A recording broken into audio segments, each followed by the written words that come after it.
Hello नमस्कार दोस्तों, स्वागत है आपका महाराणा क्लासेस पर। तो आज की वीडियो में हम युग्म शब्द टॉपिक को कंप्लीट करने वाले हैं, जो आने वाले आपके बीएसटीसी एग्ज़ाम और पीटीटी एग्ज़ाम के लिए महत्वपूर्ण होने वाला है। युग्म शब्द को हैं जो समानार्थक, एकार्थक शब्द या श्रुत-सम शब्द भी कहते हैं।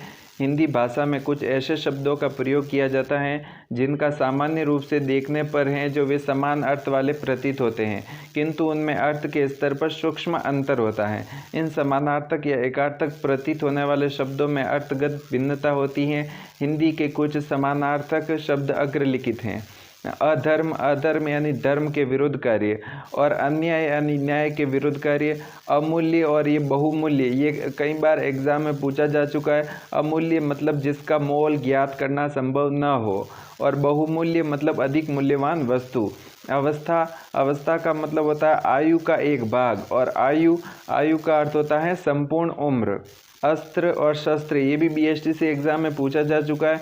तो अस्त्र यानी फेंक कर चलाए जाने वाला हथियार, जैसे बाण, तोप आदि, और शस्त्र यानी हाथ में पकड़कर चलाए जाने वाला हथियार, जैसे लाठी, तलवार, चाकू आदि। आपत्ति यानी अचानक आया हुआ संकट, क्लेश या दोष। विपत्ति यानी प्राकृतिक आपदा, कष्ट या मुसीबत। आदि यानी मानसिक कष्ट, और व्याधि यानी शारीरिक रोग। तो ये डिफरेंस आपको पता रखना है। आविष्कार यानी नई खोज, और अनुसंधान यानी किसी रहस्य की खोज, तथ्यों का विश्लेषण कर सिद्धांत का प्रतिपादन। तो ये होता है आविष्कार और अनुसंधान में अंतर। और अन्वेषण यानी छानबीन या जांच पड़ताल करना। दुख यानी शारीरिक या मानसिक वेदना, और कष्ट यानी शारीरिक पीड़ा। पुरस्कार यानी योग्यता के कारण प्रदान किया जाता है, और भेंट यानी आदर सहित सम्मान्य व्यक्ति को दी जाती हैं। सेवा यानी वृद्धजनों या बड़ों की सेवा करना, और शुश्रूषा यानी रोगियों की सेवा करना। तो ये शुश्रूषा शब्द इम्पोर्टेंट, शुद्ध रूप आपको इसका ध्यान में रखना है। राजा यानी किसी देश का शासक, और सम्राट यानी राजाओं का राजा, राजाओं के राजा को सम्राट कहते हैं। आज्ञा यानी बड़ों द्वारा छोटों को किसी कार्य के लिए कहना, और आदेश यानी सरकार या अधिकारी द्वारा दिया जाता है। आचरण यानी व्यक्ति का चरित्र, और व्यवहार यानी दूसरों के साथ किया गया क्रियाकलाप। पूजनीय यानी जो पूजा करने योग्य हैं, और माननीय यानी जो मान सम्मान देने योग्य हैं। तो पूजनीय का आपके शुद्ध रूप यही होगा, ठीक है, यही शुद्ध रूप होगा। एक होता है आपके पूज्यनीय, ठीक है, पूज्यनीय, तो ये आपके अशुद्ध रूप हो जाएगा, ये गलत है, यही आपके सही है, यहाँ पर पूजनीय दिया हुआ है। लेकिन पूज्य जो शब्द होता है वो ये सही है, ठीक है, पूज्य, पूज्य आपका ये सही हो जाएगा, लेकिन पूजनीय है जो ये सही हो जाएगा, ठीक है, आपको ध्यान में रखना है। अगला है श्रद्धा यानी गुणवान के प्रति आदर भाव, और भक्ति यानी भगवान के प्रति आदर भाव। मृत्यु यानी सामान्य व्यक्ति का देहांत, और निधन यानी महान व्यक्ति का देहांत। निंदा यानी केवल दोषों का बखान करना, और आलोचना यानी गुण दोषों का समान रूप से विश्लेषण करना। भाषण यानी मौखिक व्याख्यान करना, और अभिभाषण यानी लिखित भाषण को पढ़ना। जैसे आपके नेताजी जो भी भाषण देते हैं तो वो है जो अभिभाषण है। योग्यता यानी कार्य करने का मानसिक सामर्थ्य, और क्षमता यानी कार्य करने का शारीरिक सामर्थ्य।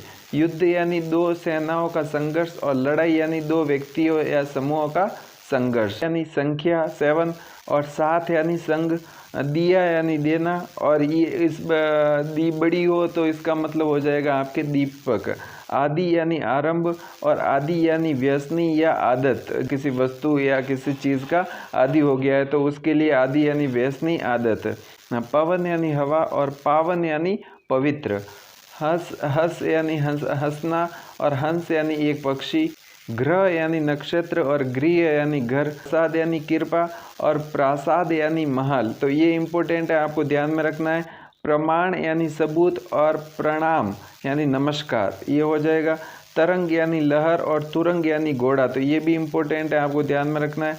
कपाट यानी दरवाज़ा, और कपट यानी धोखा। यानी पानी, और नीड यानी घोंसला। कुल यानी हो जाएगा आपके किनारा, और कुल यानी वंश, तो ये भी इम्पोर्टेंट है। चरम यानी अंतिम, और चर्म यानी चमड़ा, ठीक है। अनल यानी आपका आग हो जाएगा, और अनिल यानी हवा हो जाएगा, ये भी मोस्ट इम्पोर्टेंट है। अन्न इसका हो जाएगा अनाज, और अन्य यानी दूसरा।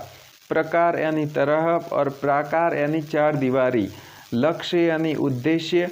और लक्ष्य यानी लाख, ठीक है, और निर्माण यानी बनाना, और निर्वाण यानी मुक्ति, ये भी मोस्ट इम्पोर्टेंट है आपके।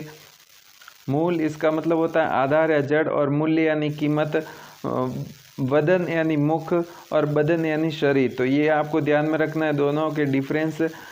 कृपण यानी कंजूस, और कृपाण यानी तलवार। तो ये मोस्ट इम्पोर्टेंट है, अब की बार ये आ सकता है मेरे हिसाब से। तो दिन यानी वार, और दीन यानी गरीब। शोक यानी दुख, और शौक यानी चाव। ज्वर यानी बुखार, और ज्वार यानी तूफान। उद्धार यानी ऋण, और उद्धार यानी मुक्ति। तो ये हो गए आपके युग्म शब्द, और इसमें से आपके आने की पूरी संभावना है। ये आपको इम्पोर्टेंट रूप से ध्यान रखना है कि कृपण यानी कंजूस, और कृपाण यानी तलवार, ये इम्पोर्टेंट है। एक आपके ये वदन बदन वाला इम्पोर्टेंट है, और बहुत सारे इम्पोर्टेंट थे जो मैंने बता दिए। तो इसी में से आपके आने की पूरी संभावना है। और अगर आपको ये वीडियो अच्छा लगा हो तो चैनल को सब्सक्राइब कीजिए। इससे पहले हमने वाक्यांश के लिए एक शब्द, पर्यायवाची शब्द और विलोम शब्द के वीडियो बना दिए थे। तो अभी तक आपने वो नहीं देखे हैं तो लिंक डिस्क्रिप्शन बॉक्स में दे दिया है, वहाँ से जाकर आप वो देख लेना। Thank you.